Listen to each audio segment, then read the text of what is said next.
on Beck Lane, and this is Catalyst and Company, where we try to be catalysts in each other's lives as well as our own, and we continue to work at being the artists we've always wanted to be. One of the main themes in this almost 13-year-long vlog of an artist's life has been that we don't give up and we keep going, we keep creating, we keep making, regardless of the circumstances. This year, 2025, has been really hard. It's now December 1st of 2025, and I can't believe it's December. I can't believe we've made it this far. I also can't believe that it's gone semi-quickly. I can't tell. Time is so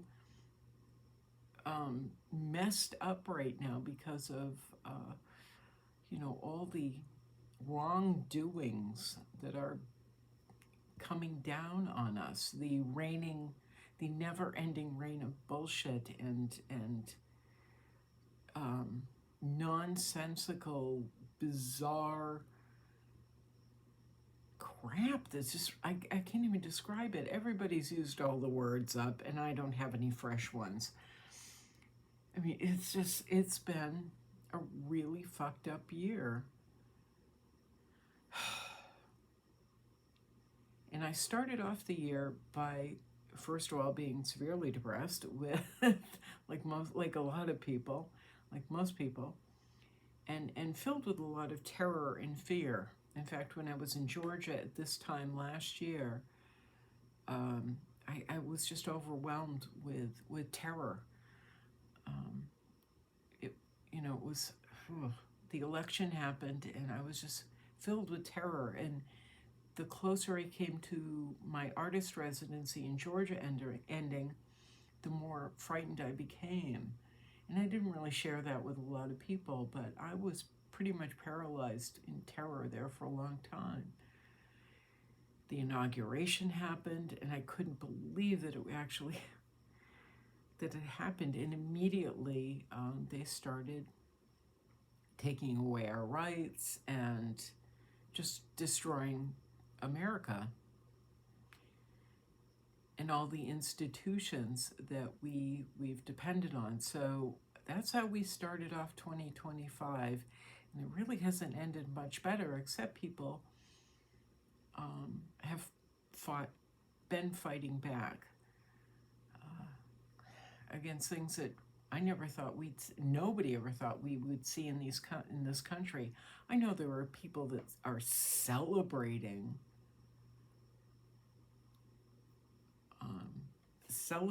what's going on, and I don't understand it because it's deeply un-American, the things that have been happening. It's just, I'm sorry, it's so much that it's hard to talk about.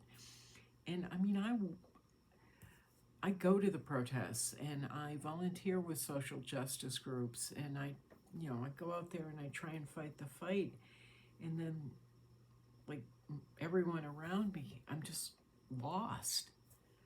How is this still happening?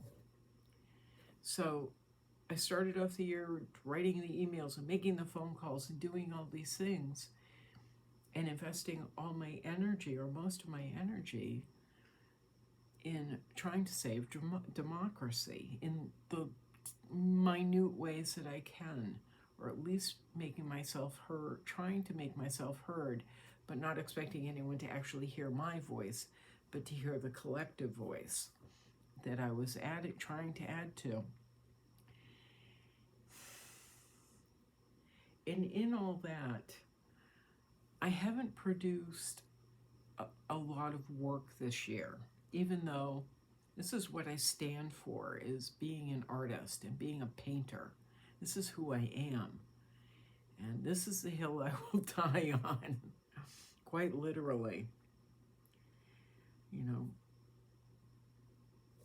Producing work no matter what, because it is at my core, being a painter, being an artist, being an illustrator, finding themes and intents and just riding them. this year again, it's been really hard. And I haven't been doing the grandiose work,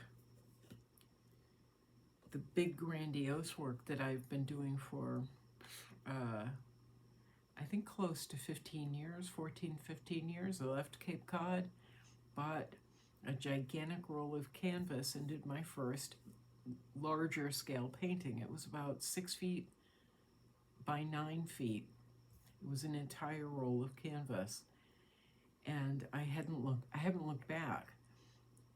For the most part, I haven't looked back. I haven't felt relegated to doing tiny work. But this year, the world has felt claustrophobic and like everything is closing in. So my work, actually, I went from painting all the time, these large things, these large figures and portraits, to suddenly needing to do small pen and ink work. And I thought, well, I still want my voice to be heard. And if people aren't hearing our words, if the powerful and the people in charge aren't hearing what we're saying, they're turning a deaf ear. I thought, okay, I'll start doing illustrations. And so I was doing 3D political illustrations, mailing them off. So I think I made somewhere around 400 or 500, 400 or 500 3D illustrations. They could actually be made into standing kind of diorama little things, hard to explain, like a pop-up book or a pop-up card. And I mailed them off to all kinds of politicians and people in charge. I never heard back from anyone. That's fine. I sent them to people I find vile. I sent them to people who are really fighting for our rights. And then it just felt exhausting. It like sending out the emails and making phone calls and, doing all the things that you're supposed to do to turn a political situation around. It just became exhausting.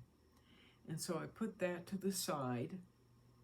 I mean, it was fun, and it was a big challenge, and it was also really exhausting. So I moved from that to then painting again, but painting small. Doing these large things just feels a little too extravagant right now. And this is what I'm getting to, sort of, is I started painting smaller. I had started painting smaller in Georgia, taking torn pieces of canvas, and I didn't know why, but I did. The goal was to come back with 24 paintings from this artist residency. I think I got 16 completed. I think it was either 16 or 18. And the bulk of them were small. They were just small canvases that I had torn up and prepped it with the black and white gesso like I always do. And then I just started doing all these small portraits of the black and brown figures, historical figures, people I find interesting, people from the William Bullard photography portfolio, extending a portfolio I'd already been working on, but all of a sudden making them small. And I didn't know why. This was last November and December. I came back with a stack of them. I had no idea what I was going to do with them. And then one day, I kind of forgot this too, then one day this spring, I was doing an artist in residence at a building called Arcos, in a space that is managed by two friends of mine who run an organization called Creative Liberties. So I had this small stack of portraits, and I was working on some things, and I had a ton of artwork in there, big and small, and I was getting people coming in the door. We were also working on, oh my God, I have done some stuff. I was working on making 350, for some reason, 350 three-dimensional painted flowers. I was building a rose garden, a rainbow rose garden, and I'll talk about that another time. Probably it's in a video from a while ago. So I had that going on. I had the paintings hanging up. I had people coming in the door, but nothing was really moving. People enjoyed the artwork. I actually would have, crowds of people coming in. But I had these little illustrations, like the sides that are hanging up back there, the canvas sizes that are hanging up back there. One day my friend Peg Green came in, and we're sitting with these, I have an example. A couple of examples. Forgot I had these. My friend Peg Green came in, and she was looking at these little paintings and said, these little portraits, and said, what are you going to do with them? And I said, well, would you like to do a collaboration? So I actually kind of forgot about this. Peg is a fabric artist, meaning she does the quilting, but it's not traditional quilting. It is far more artistic and with a broader range of thought, or a different range of thought. So I handed her a stack of these, and I said, just take them and see what you can do with them. And from there, Peg has been taking these wonderful colors, these wonderful fabrics, and kind of framing them. Oh, poor guy. Framing them, but not really framing them. There's all these fabric designs around them, and you can see them on my Instagram page as well as my Facebook page. I don't think I put them on the website yet. I've been a little distracted by life and terror, but she's been taking these and building frames around them. And eventually she started also stitching into them. This was the criteria. This was my only request with her, was please do not use a sewing machine. I want these to feel raw. So you can take the canvas and fray the edges. Just pull on the edges, you can fray them. But please don't finish the fabric. Just like hand stitch everything together. If you can, fray the fabric. So she's actually built this really wonderful portfolio that I've kind of forgotten I need to help promote. And they've been interesting, and they were exciting to her, and it's something totally different from what people are used to seeing. This merge of fabric art as well as figure and portrait paintings. Oh, here's another one. I love this guy.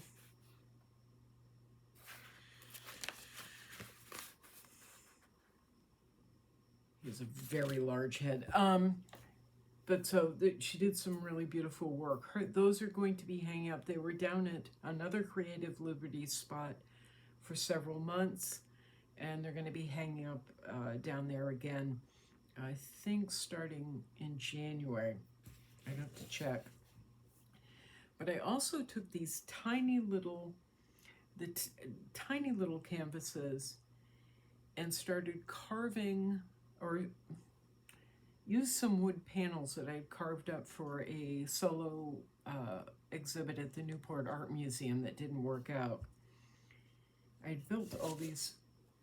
created all these little wooden frames or something, wooden platforms, and wasn't sure what I was going to do with them.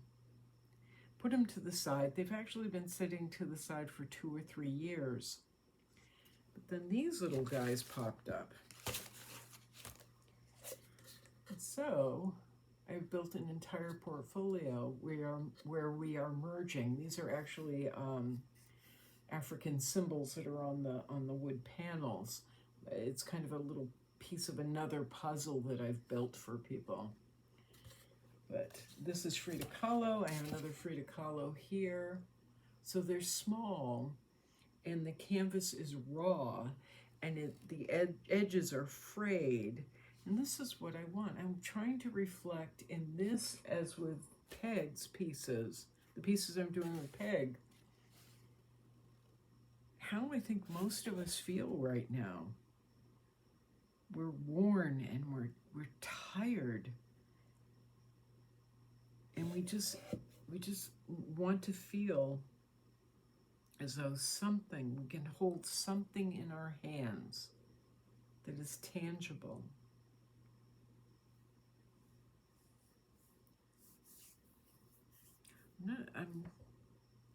Sometimes I can articulate the whys, and then sometimes I can't, and right now I can't. I have more of these, but they're down at Chasen Galleries, and I have more sitting over there, actually, but they're down at Chasen Galleries.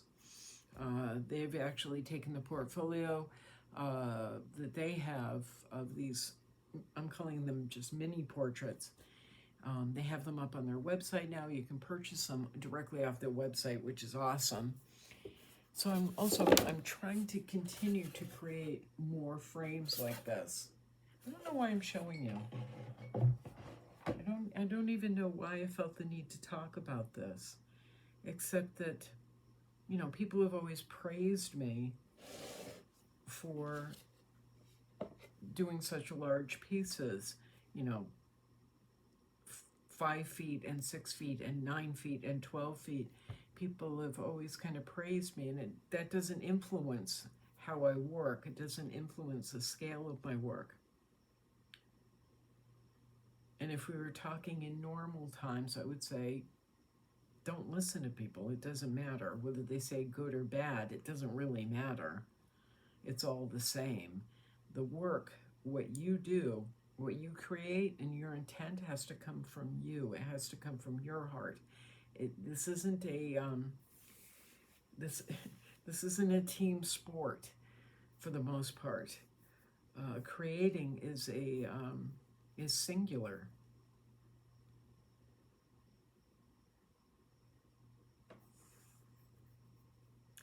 It is a singular activity. And we've always talked about intent. And although I'm scrambling right now to explain, to find that intent, to be able to define the intent, this does come from the heart. This does come from the heart. It doesn't come from what is popular. It doesn't come as being influenced from what other people do.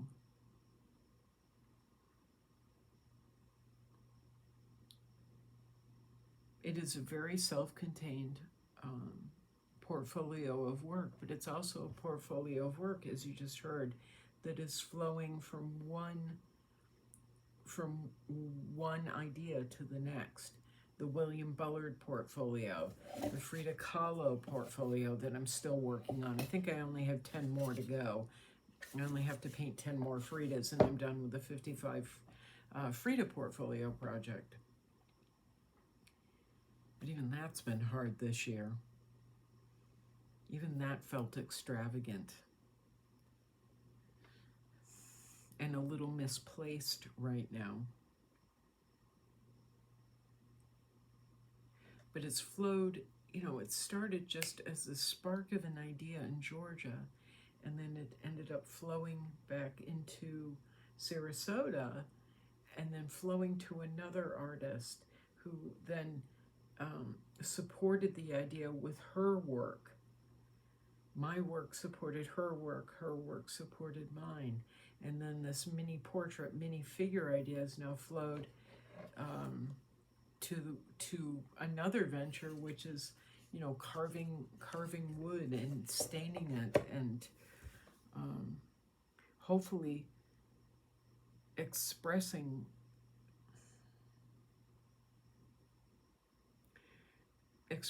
the people that are captured here, but also expressing the feeling of the time. you know, a lot of, in dark times, artists have traditionally, you know, painted the feeling of oppression, like the Scream. We think about Munch's The Scream. Guernica, we think about Picasso's Guernica. Significant works capturing that moment in time where the world felt completely uncertain and frightening and like it was falling apart. But even then, artists kept producing.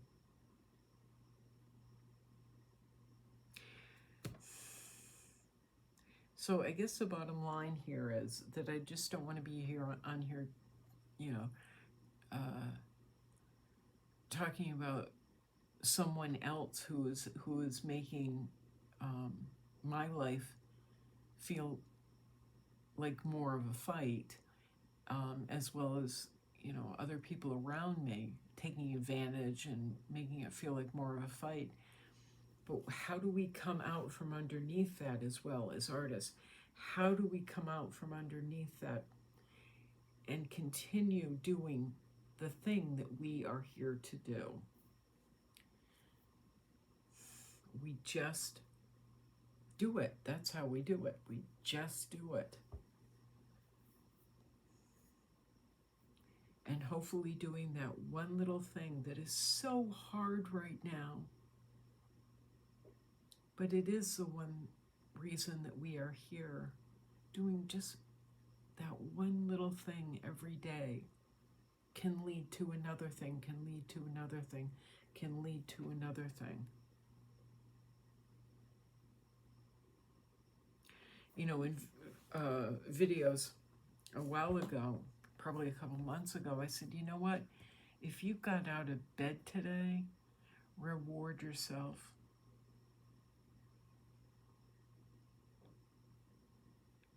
And I'm still of that thought. If you got out of bed today, reward yourself. But I have to remind myself too that if I've actually produced something, if I've done something today, I have to reward myself. Reward myself in a meaningful way that helps to keep my spirit buoyant, or like at least mildly uplifted. Tonight I went to the gym. I didn't want to go, but I've been sitting on my can most of 2025, you know, doing these 400 or 500 drawings and sending them out, emailing, you know, doing videos, having calls, having to do meetings now over the destruction of Avenue of Art. It's been a really hard year, harder than normal. You know, normally we fight, we struggle as artists, but woof, this has been a doozy. We're living through times that we've read about in the past. So let's try and remember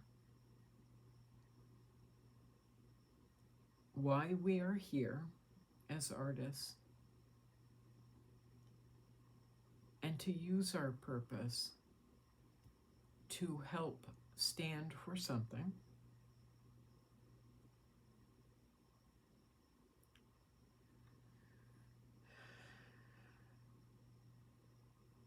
and to keep us moving. We cannot allow people to have so much control over us that we drown and we lose ourselves and we lose our sense of purpose. All right, that's my TED Talk for the night. And we'll get up in the morning and we will try again. Oh, by the way, I wanted to show you, in the background there is a feather. It's been in umpteen videos now and hasn't moved. That was actually part of a piece I did for a theater downtown called Urbanite Theatre, where I am their featured artist again this season. I was their featured artist last season and the featured artist this season. And before the rainbow destruction, before the governor decided that all the rainbow crosswalks in the state had to be destroyed because rainbows are bad, I actually did, I painted details of the rainbow crosswalk we had down here for Urbanite Theatre. And so I ended up doing like a 45-foot long display of this much bigger crosswalk. And that was before it was certain it was going to be destroyed. I decided to do it. So that's actually part of the display. Because I'd also created these, I don't know how many feet rainbow curtains with feathers on them. And the name of that display is, well, the reason there are feathers in there is actually in the name of the display, which is "We bend, but we do not break." Let's try and make that our mantra as we continue through 2025 and into 2026. And I think I'll end there. I think that would be a good choice. All right, hang in there, reward yourself.